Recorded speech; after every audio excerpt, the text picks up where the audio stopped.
Welcome to Sundarban.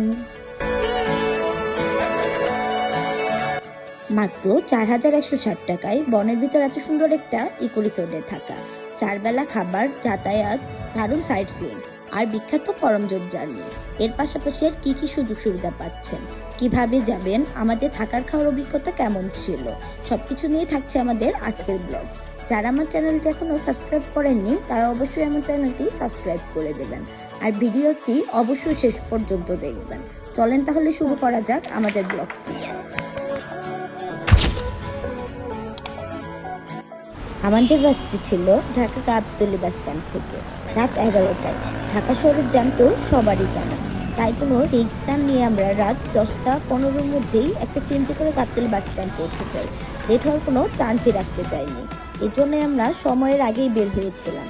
আমাদের বাসটি ছেড়ে আসে সাভার হয়ে, তাই যারা সাভার এলাকায় থাকেন বা সাভার থেকে যেতে চান তারা সাভার থেকে মংলার বাস পেয়ে যাবেন। সুন্দরবন যাওয়ার পথে এই বাসে গেলে পথে তেমন কোনো ভালো রেস্টুরেন্ট পাওয়া যায় না, তাই আমরা এখান থেকেই কিছু একটা কিনে নিয়েছিলাম রাতে হালকা নাস্তার জন্য।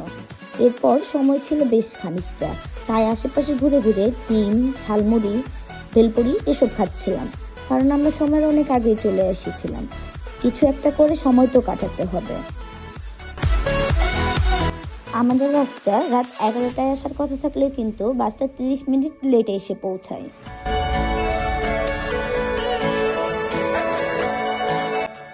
এই ভেলপুরিটা ছিল অনেক মজার, আমার কাছে খুবই ভালো লেগেছে। আমাদের রাস্তা যেহেতু সাভার থেকে আসছে, তাই আমাদের রাস্তার অপোজিট সাইডে চলে যেতে হবে। আর আমাদের বাসের নাম ছিল কমফোর্ট লাইন। নন এসি ভাড়া ছিল 650 টাকা। এছাড়াও এসি বাসও আপনারা পেয়ে যাবেন 700 থেকে 1000 টাকার মধ্যে বাস বেঁধে। এই বাসটি কলাবাগান হয়ে যায়, চাইলে আপনারা যারা কলাবাগানের আশেপাশে আসছেন তারা কলাবাগান থেকে উঠতে পারবেন। আর সায়দাবাদ এলাকাতেও মংলার বাস কিন্তু খুব সহজেই পেয়ে যাবেন। রাত 2টায় আমরা একটা হোটেলে থামি, শুধু 1 কাপ কফি খেয়ে আবার আমরা জার্নি শুরু করি।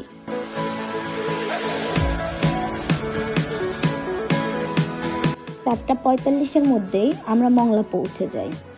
সময়ের অনেক আগেই যারা চলে আসবেন তারা এই হোটেলটিতে থাকতে পারেন, বাসগুলো কিন্তু এই হোটেলের সামনে নামিয়ে দিবে।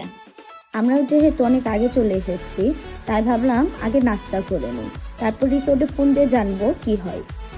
চলেন দেখি আমরা এখানে কি কি নাস্তা পাওয়া যায়।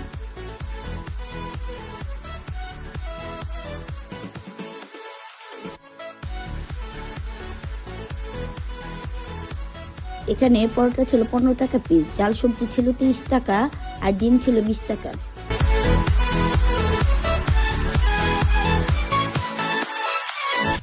এখানে সব ধরনের খাবারই ছিল, কিন্তু সেগুলো ছিল কাল রাতের, এজন্য আমরা শুধু ডিম, আলু ভাজি আর ডালটা নিয়েছিলাম। খাবারের টেস্টটা অ্যাভারেজ লেগেছিল আমাদের কাছে। এরপর নাস্তা করে আশেপাশে ঘুরে টাইম পাস করছিলাম। ঘুরে সূর্য ওঠার সাথে সাথে মংলার এই পরিবেশটা অসম্ভব সুন্দর হয়ে উঠছিল।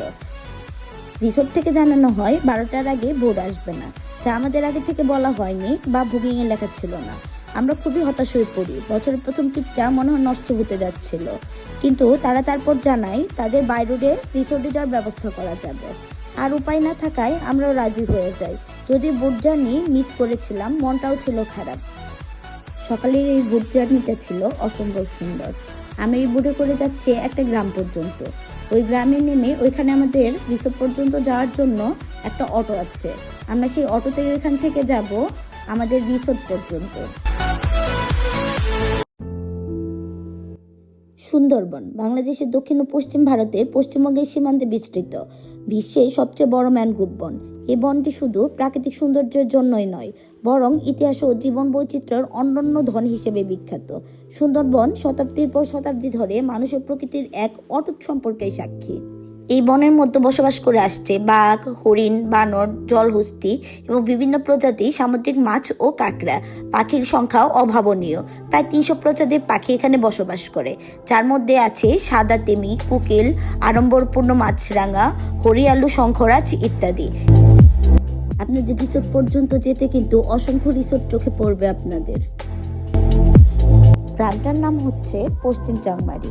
এটা সুন্দরবনের একটা গ্রামীণ রাস্তা। এই গ্রামীণ রাস্তাটা অসম্ভব সুন্দর।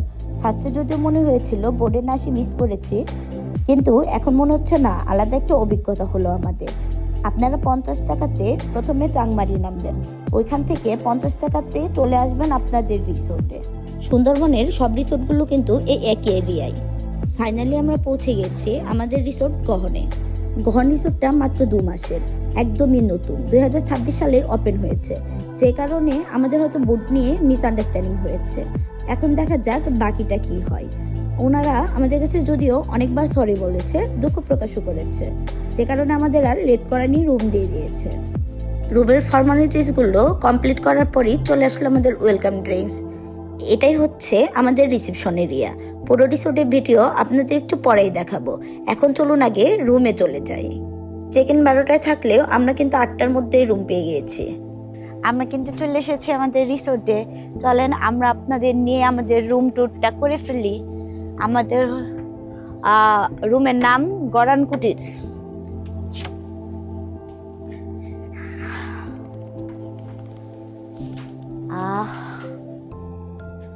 আসো,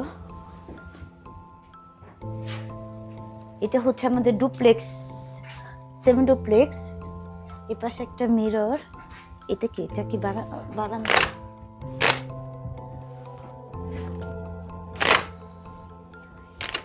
এটা ফুল মনে হয়, এখান থেকে ফুল ভিউ দেখা যাবে বিছানা শুয়ে শুয়ে।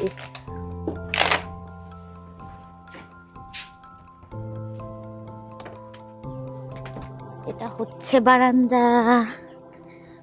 আমাদের 2টা দোলনা, এই একটা, এখানে হ্যামক, রুম একটা।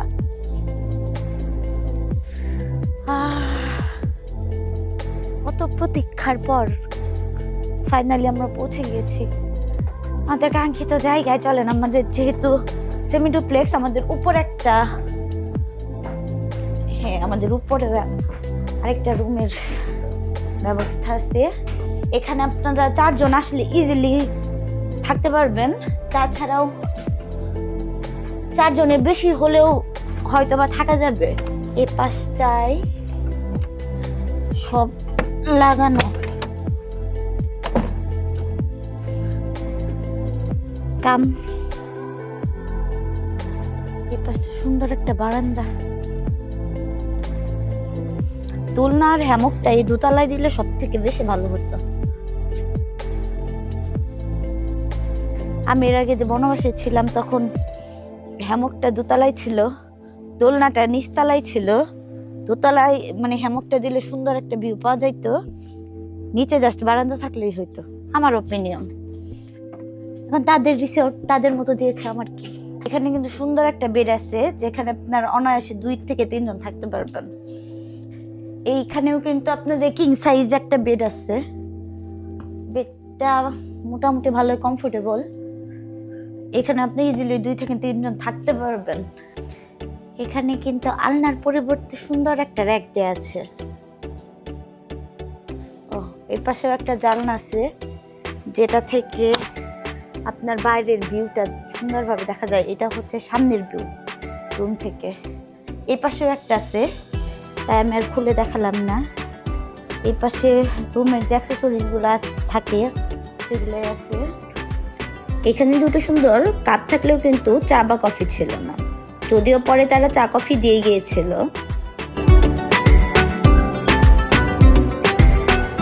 এটা হচ্ছে আমাদের ওয়াশরুমটা ছিল নিট অ্যান্ড ক্লিন, কিন্তু ওনাদের কিন্তু গিজার ছিল না। যেহেতু এটা নতুন, গিজার থাকবে না এই স্বাভাবিক। চলেন রুমটা আর একটু দেখে নিই।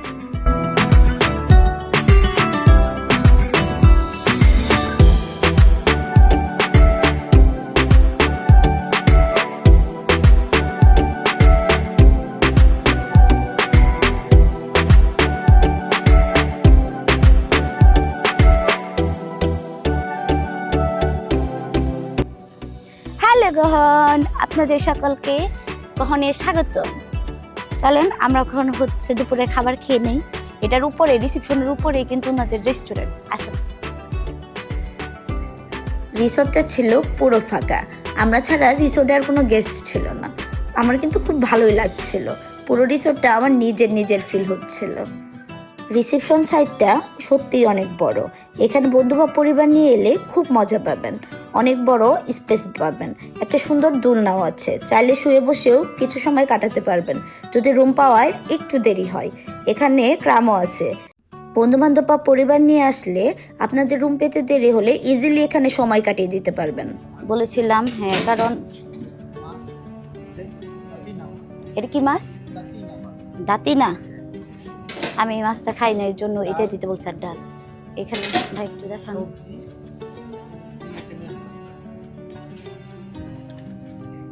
এখান থেকে আপনার সুন্দর কিন্তু পরিবেশ দেখতে দেখতে দুপুরে লাঞ্চটা করে ফেলতে পারবেন। আমি এরকম সুন্দর একটা পরিবেশে সুন্দর ভিউ দেখতে দেখতে খাবার খাওয়ার যে কি মজা, সেটা যদি আপনারা এখানে না আসেন তাহলে ফিল করতে পারবেন না। আমাদের এখন ছবি তোলা শেষ, আমরা এখন খাওয়া দাওয়া করবো। আমাদের দুপুরে কি কি ছিল সেটা তো শুনে নিয়েছেন, এখন চলেন আমরা এগুলোর টেস্ট কেমন সেটাই বলি। এটা ছিল পেঁপে দিয়ে কিছু একটা ভর্তা করা। এই ভর্তাটা খুব মজা ছিল খেতে, আমার কাছে খুবই ভালো লেগেছে। আর এটা ছিল বেগুন ভর্তা, বেগুনটা একদম পুড়িয়ে তারপর ভর্তা করা হয়েছিল শুকনো মরিচ দিয়ে। এই ভর্তাটাও আমার কাছে ভীষণ মজা লেগেছে। আর যেটার কথা না বললেই নয় সেটা হচ্ছে এই সবজিটা, একদম চিংড়ি মাছ দিয়ে পেঁপে আর আলু দিয়ে করা হয়েছিল, এটাও আমার কাছে বেশ ভালো লেগেছে। এক কথায় বলতে গেলে প্রতিটা খাবার অনেক মজা ছিল, কিন্তু একমাত্র মাছটা আমার কাছে ভালো লাগেনি। হয়তো বা ফ্রিজিং করা ছিল বা কিছু, আমার কাছে মাছের যে একটা টেস্ট সেই টেস্টটা আমি পাইনি। আর ডালটার মধ্যে লবণের পরিমাণটা খুবই কম ছিল। আমার কাছে একমাত্র সবজি ভাজি আর যে ভর্তাগুলো ছিল সেগুলোই খুব মজা লেগেছে। ডাল আর মাছটা খুব একটা জমেনি, যদিও সবার টেস্ট সেম না, আমার কাছে যেরকম লেগেছে সেটাই শেয়ার করলাম। হ্যালো সুন্দরবন।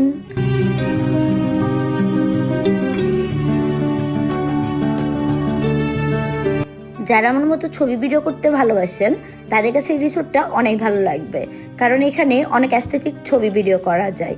আমার কাছে তো অনেক ভালো লেগেছে। আপনারা যারা ছবি তুলতে ভালোবাসেন তারা চলে আসতে পারেন এখানে। পরিবেশটা এত সুন্দর, আপনার মনটা ইজিলি ভালো হয়ে যাবে। এত সুন্দর বাতাস, পানির শব্দ আর এত সুন্দর পরিবেশ, এই যে ফিলিংসটা আসলে এটা বলে বোঝানোর মতো না। এই ফিলিংসটা যদি উপলব্ধি করতে হয় তাহলে অবশ্যই আপনাকেও আসতে হবে এখানে। এখানে প্রতিটি মুহূর্ত যেন একটি চিরন্তন ছবি। আপনি যদি প্রকৃতি সৌন্দর্য ভালোবাসেন, সুন্দরবন হবে সেই জায়গা যেখানে মন শান্তি পায় আর চোখ জুড়িয়ে যায়। আর এরকম সুন্দর একটি ইকো রিসোর্ট সুন্দরবনের এই অভিজ্ঞতাকে কিন্তু আরেক ধাপ উপরে নিয়ে যেতে পারে। তাই আপনারা চেষ্টা করবেন সুন্দর একটি ইকো রিসোর্টে থাকার। আমরা এখন 1 ঘন্টার জন্য নৌকা রাইড করতে যাব, এটা কিন্তু আমাদের প্যাকেজের মধ্যেই ছিল। নৌকায় বসে সামনে নদী, ঘন বন আর বিশাল আকাশ, সব মিলে মনে হয় একদম অন্য জগতে ঢুকে পড়েছে।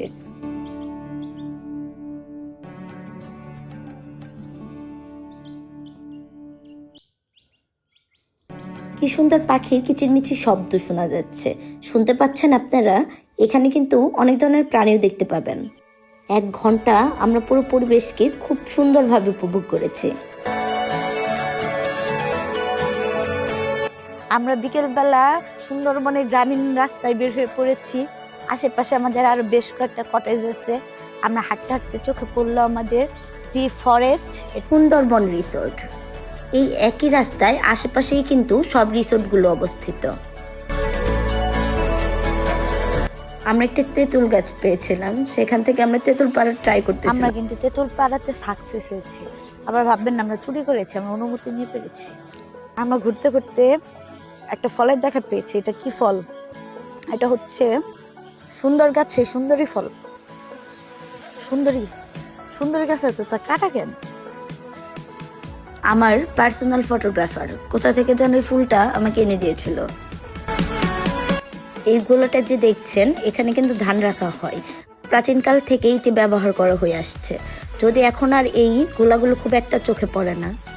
আমাদের রিসোর্টের সামনে এই দোকানটায় আমরা কিছু স্ন্যাক্স কিনতে চলে গিয়েছিলাম। আপনারা কিন্তু ঘুরতে এসে সুন্দরবনের গ্রামীণ রাস্তাগুলো অবশ্যই ঘুরে দেখবেন। আমাদের এখন সন্ধ্যার স্ন্যাক্স দেবে, আমাদের রুমে এসে দেখে গেল। এখন আমরা স্ন্যাক্স খেতে যাবো, চলেন আমরা দেখি আমাদের কি দিয়েছে। আমাদের রাতে কিন্তু আজকে বারবিকিউ হবে, আমরা বারবিকিউ লাইভ একটা ভিডিও করব। এই পাশে দেখো তোমার ব্যাডমিন্টনেরই আছে, আমরা ব্যাডমিন্টন খেলবো।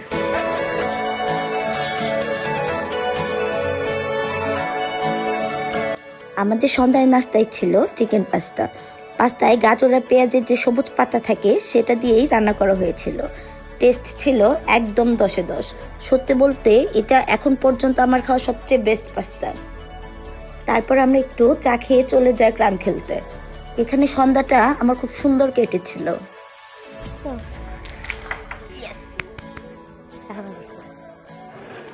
এইসব কারণে হলেও আপনাদের গহনে আসা উচিত।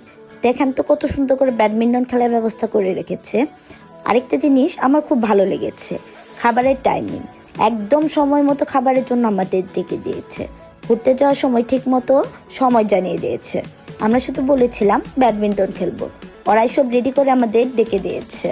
রিসোর্টে আমরা মাত্র 2 জন থাকলেও সবকিছু খুব সুন্দরভাবে ম্যানেজ করেছে।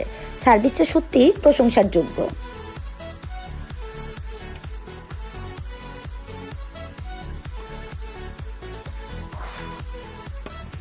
চলেন আমরা এখন রাতের বারবিকিউ অ্যান্ড লাইভ সং উপভোগ করি।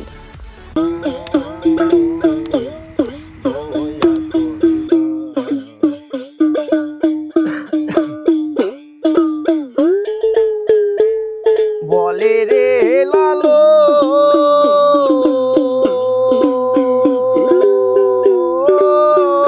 তারে চাইলে বাবুল হওয়ারে যায় না, চাইলে বাবুল হওয়ারে যায় না বলে মনকে বাবুল করো না দরদা আমার দয়া আমাদের ডিনার রেডি। আমাদের ডিনারে ছিল পরোটা, বারবিকিউ, ডাল আর সালাদ। সব কিছু টেস্ট অনেক ভালো ছিল। পার্সোনালি আমি বারবিকিউ পছন্দ না করলেও এটা আমার কাছে বেশ ভালো লেগেছে। আজ আমাদের রিসোর্টের শেষ দিন, তাই চেক আউটের আগে একটু ছবি আর ভিডিও করে নিচ্ছিলাম। তার আগে আমরা যে রুমটায় ছিলাম সেটা হচ্ছে সেমি ডুপ্লেক্স। আমরা সেটার ভাড়াটা আপনাদের জানিয়ে দিই। এখানে যদি আপনারা 4 জন মিলে আসেন তাহলে আপনাদের জনপ্রতি ভাড়া পড়বে 4160 টাকা করে। আমরা যেহেতু 2 জনে এসেছিলাম তাই আমাদের পড়েছিল প্যাকেজে 5600 টাকা। আপনারা এই 4160 টাকায় যা যা পাবেন তা হচ্ছে 4 বেলা খাবার, ওয়েলকাম ড্রিঙ্কস, মংলা থেকে রিসোর্ট এবং রিসোর্ট থেকে মংলা পিক অ্যান্ড ড্রপ, 1 ঘন্টা নৌকা রাইড। আর যা যা রিসোর্ট অ্যাক্টিভিটিস ছিল তা তো আপনারা দেখতেই পেয়েছেন, সেগুলো কিন্তু আপনারা পেয়ে যাবেন। আর সবশেষে সকালে ব্রেকফাস্ট করে বোটে করে মংলায় নামিয়ে দেওয়ার সময় আপনাদের ঘুরিয়ে নিয়ে যাওয়া হবে করমজল। সকাল 9টার মধ্যেই আমাদের নাস্তা শেষ করতে হবে, কারণ 10:30 থেকে 11টার মধ্যে চেক আউট। ব্রেকফাস্ট অপশন ছিল পরোটা, ডাল, ভাজি, মুরগি বা চা, অথবা খিচুড়ি, বেগুন ভাজা, মাংস আর সালাদ। আমরা নিয়েছিলাম খিচুড়ি, দেশি মুরগি আর বেগুন ভাজা। বেগুন ভাজা যে ছিল ভীষণ মজা, আর খিচুড়িটা একদম মাখা মাখা, একেবারে অন্যরকম টেস্ট, এক কথায় অসাধারণ। চিকেনটার স্বাদও বেশ ভালো ছিল। সব মিলিয়ে বলতে গেলে 4 বেলা খাবার পর খাবারের মান সত্যিই ভালো লেগেছে। বিশেষ করে ওনাদের একটা সালাদ ছিল, সেই সালাদটা আমার প্রতিবেলাই প্রচণ্ড ভালো লেগেছে খেতে। খিচুড়ি, চিকেন, বেগুন ভাজা সবই কিন্তু আনলিমিটেড। আপনাদের যেরকম লাগে আপনারা কিন্তু নিয়ে খেতে পারবেন। এরপর 11টার দিকে আমরা চেক আউট করে বোটে করে করমজলের পথে রওনা দিই।